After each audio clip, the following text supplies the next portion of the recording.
US tariffs against China add up to 145%. Is America heading towards a recession? The Dow's down more than 1,000 points as that global sell-off intensifies. We're in uncharted, unprecedented uncertainty. I think it could get worse if we don't make some progress here. President Trump is urging Americans to stay cool.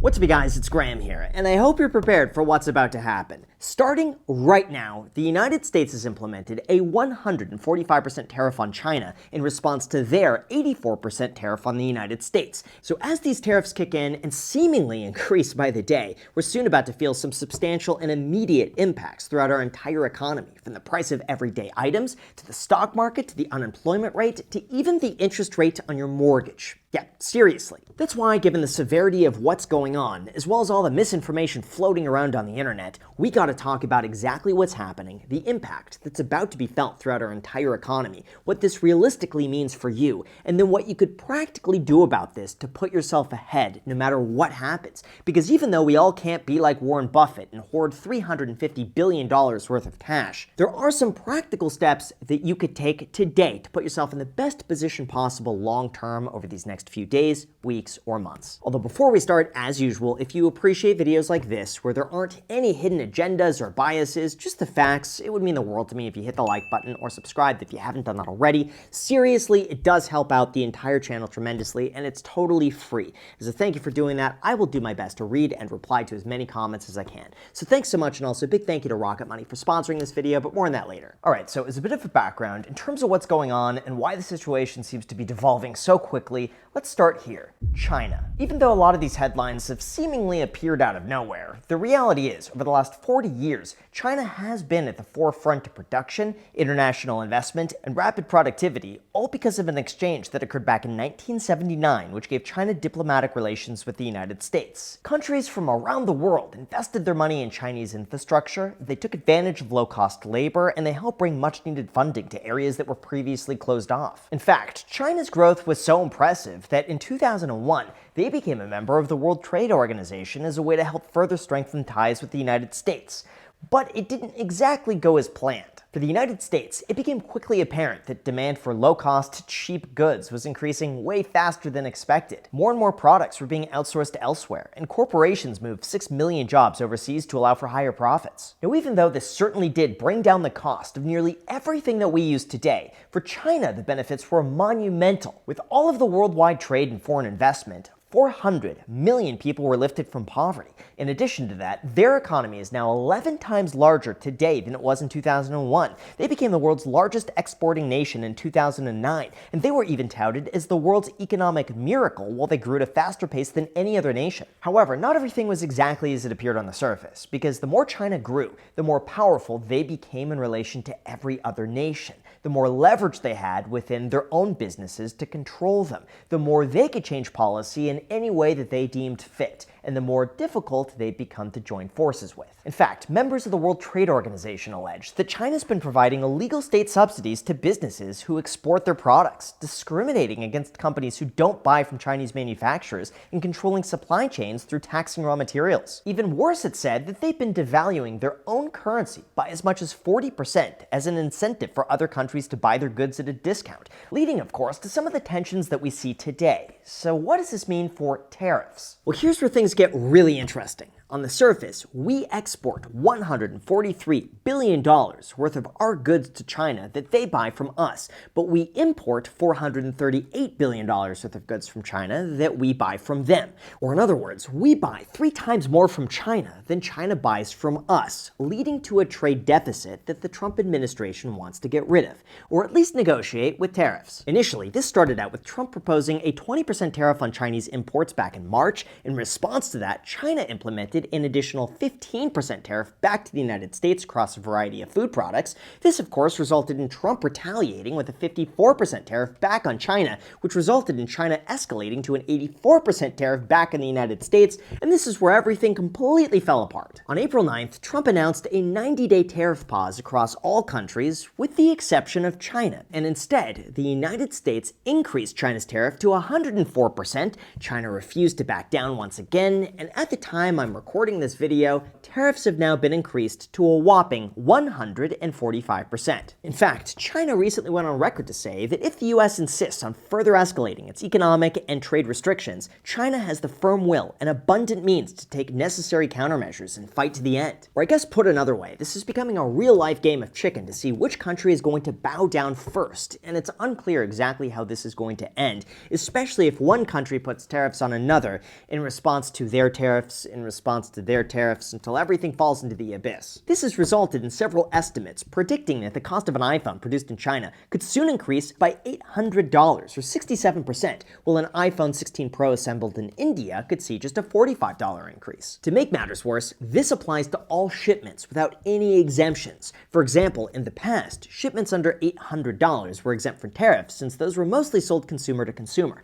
But now that's no longer the case, and even Amazon has recently said that the most likely outcome is that these tariffs result in increased prices for customers. Of course, China's responded to all of this by saying that they are open to negotiating, but it needs to be based on mutual respect and equality. Although our Treasury Secretary recently said that he believes China doesn't want to come and negotiate because they're the worst offenders in the international trading system. They could raise their tariff, but so what? This leaves us with the realization that this is either a art of the deal negotiation that is going to result in a once-in-a-lifetime opportunity, or it's a situation that's about to get very messy very quickly. Although in terms of the impact this is going to have on you, you're 100% going to want to hear this. Although before we go into that, look, it's no surprise I've been a huge advocate of doing anything you can right now to cut back, lower your expenses, and save as much money as possible. Like in terms of what's going on in the markets right now, I'm seeing this as one of those rare times where you're able to buy into equities at 20% discounts from where they were a few weeks ago. That's why when it comes to saving money, our sponsor Rocket Money is there to help. For those unaware, Rocket Money is a personal finance app that allows you to manage subscriptions, lower bills, create a custom budget, and grow your savings all in one place. As an example of this, one of my favorite features is that Rocket Money allows me to cancel unwanted subscriptions. Just connect your bank account, and Rocket Money automatically makes a list of all your subscriptions so that you can keep track of them in one place, and then you're able to cancel the ones you don't want to use anymore with just a couple taps. Plus, Rocket Money may even be able to try to get you a refund on some of the lost money. They can also help you lower bills because Rocket Money will automatically scan your expenses to try to find savings. With just a couple taps, Rocket Money can help negotiate bills on your behalf, from internet to cable to phone and more, and there's no dealing with customer service calls. Just let the app's negotiators work for you to try to get you the best possible rate. This is why Rocket Money has helped save its customers up to $740 a year when you use all of the app's premium features, and they've helped customers save over $500 million in canceled subscriptions. No joke, I probably check Rocket Money at least once a day to keep track of my spending, get updates on larger expenses, and even track my net worth. So if you'd like to take control of your finances today, just go to rocketmoney.com/Graham to get started for free and then unlock even more features with premium, or the link is also down below in the description.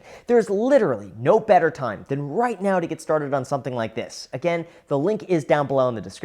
Thank you so much, and now let's get back to the video. Alright, so in terms of the realistic impact this is going to have throughout America, let's talk about price increases. As it stands right now, nearly 14% of everything we buy comes from China. They're our second largest trading partner, even above Canada. But in terms of what China buys from the United States, it's also pretty substantial, at 7%, meaning China buys more from the United States than they buy from any other country. This implies that both countries, to a certain degree, are reliant on each other for their economies to run smoothly. Of course, for the United States, there are some significant benefits of trading with China, and this is why our imports have increased more and more over the last 30 years. For example, first, we get access to lower prices. In fact, a 2019 study found that increased trade with China boosted the annual purchasing power of the average US household by $1,500 between 2000 and 2007. Second, exports from China supported over 1 million jobs in the United States, or about 0.5% of the entire civilian workforce. In this case, American companies can earn tens or hundreds of billions of dollars from China that they could then reinvest back into their US offices. The same applies to China, who's invested tens of billions of dollars in the United States. Third, we also benefit from China's hyper-specialization. The thing is, China's very, very efficient at heavy industries like steel, machinery, or assembly line production, way more than the United States, and doing those jobs domestically would be a huge waste of time and resources. And fourth, we could get access access to China's growing population. Like as of 2025, China makes up 17% of the entire worldwide population,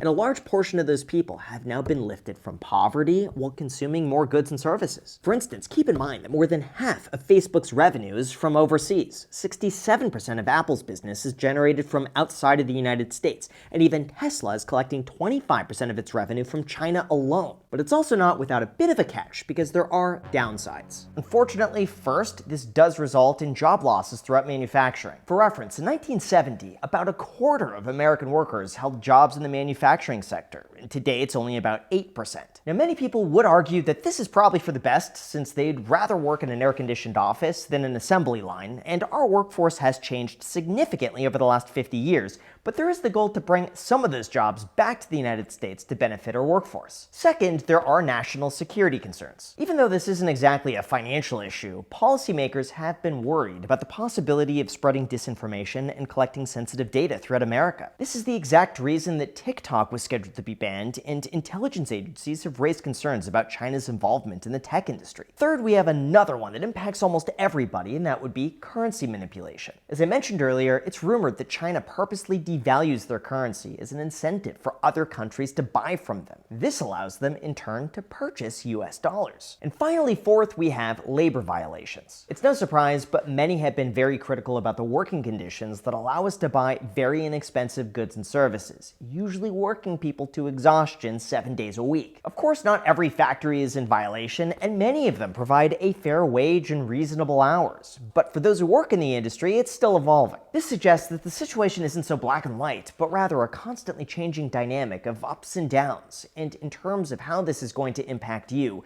we need to talk about the trade deficit. Even though it seems like we're getting ripped off because we buy more from China than they buy from us, it's important to give context, because there's a lot more to the story, and trade deficits aren't always a bad thing. Like, consider this. Here in the United States, we have $163 trillion worth of wealth with a savings rate of just 4.6%, compared to China's $84 trillion of wealth and 44% savings rate. See, culturally, a lot of China's of the mindset that money should be saved, not spent. As a result of that, they consume a lot less, and that leads to some of the trade imbalance that we've noticed recently. It's kind of like saying person A spends almost all of their money, and they're 5 times richer than person B, who saves 40% of their money. So it's natural that person A consumes more from person B than person B buys from person A. In this case, it isn't so much of a trade deficit, but rather fundamental differences in the mindset when it comes to saving, consumption, and spending. And frankly, if you enjoy a lot of the cheap items that you use on a day-to-day basis, it's in large part due to China's ability to produce those items very quickly and cheaply. Now, on the bright side, as severe as 145% tariffs might be, keep in mind that this doesn't mean that all products from China are going to increase by 145% in terms of what you pay. That's because this price increase is purely tacked on to the value of the products at the time they're being imported, not the price they sell for. So as an example, let's say China makes a shirt for $2 and sells it to a US wholesaler for $6, who then sells it to you for $30 at retail. In this case, that 145% tariff is applied to the $6 price paid by the wholesaler, not to the $30 price the retailer sells it for. And if the retailer passes on the entire cost of the tariff to you, a 145% tariff on $6 increases the price of your $30 shirt to $44.70. In terms of how all of this is going to play out, I'm going to be honest. I've had to change this a few times while filming the video because things are evolving so rapidly, and all of this could change on a moment's notice. But in terms of what Trump recently said, we'll see what happens with China. We would love to be able to work a deal. We're resetting the table, and I'm sure that we'll be able to get along very well. I have great respect for President Xi. He's been, in a sense, a friend of mine for a very long period of time, and I think that we'll end up working out something that's very good for both countries. So far, with some of the stock market sell-off and recent economic uncertainty, things are looking overall better, with Canada agreeing to drop tariffs tomorrow if President Trump agrees to do the same. But China's begun negotiating terms with Europe on their own deal, which could increase leverage against the United States. Although in terms of my own thoughts, for whatever that that's worth, here's my take on things. Overall, it is important to consider that over the last 80 years, our dollar's been used as the world's reserve currency. So even though we do have a trade imbalance, we do provide financial services for the entire globe, and a lot of them own and buy our national debt because it's seen as very stable. Like, no one ever has to worry about not getting paid by the US government because they've never defaulted on their obligations ever in history. And if they were to do that, well, I'll save that for another video. Anyway, this reliance on the US dollar makes it so that other countries actively buy our treasuries, and it gives us the low, attractive interest rates that we've become very accustomed to.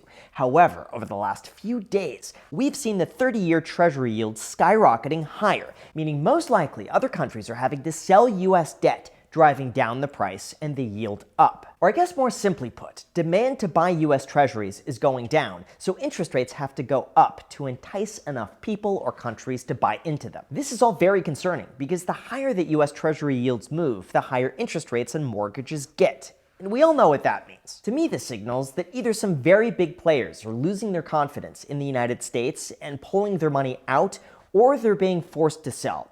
I honestly have no idea which one it is, but it's something to pay very close attention to. Objectively, we do risk losing favor with the rest of the world if we can't become a reliable, stable trading partner. Worst case, this trade war causes other countries to reduce their reliance on the United States and move their manufacturing elsewhere because we've become slightly more unpredictable. Of course, best case is that we negotiate some really good deals and everyone moves on as normal, but that could also take some time. And even if we do come to an agreement, manufacturing is not going to change overnight. Generally, it's going to take years to move jobs and processes from one country to another, or even for some of that investment to yield any sort of significant return. And there's also the possibility that the next administration could run back a lot of these policies without a guarantee of sticking around. Businesses don't want to outlay a lot of capital and work for something that isn't guaranteed to stick in place, and a lot of that uncertainty is going to cause them to probably remain on the sidelines for longer than expected.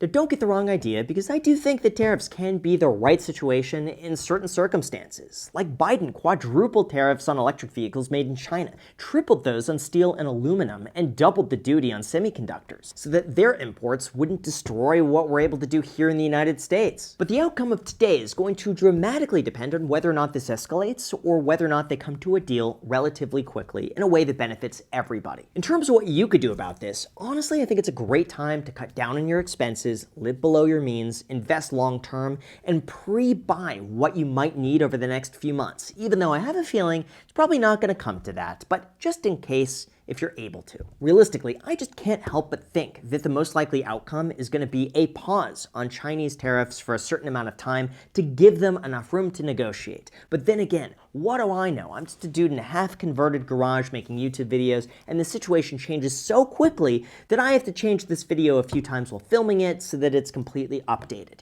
If you want to stay up to date on all of this, by the way, please make sure to subscribe and hit the like button if you haven't done that already. I'll do my best to keep you updated every step of the way, so if you subscribe, you're not going to miss out on anything that I post. Thanks so much. Let me know your opinion in the comment section, and until next time.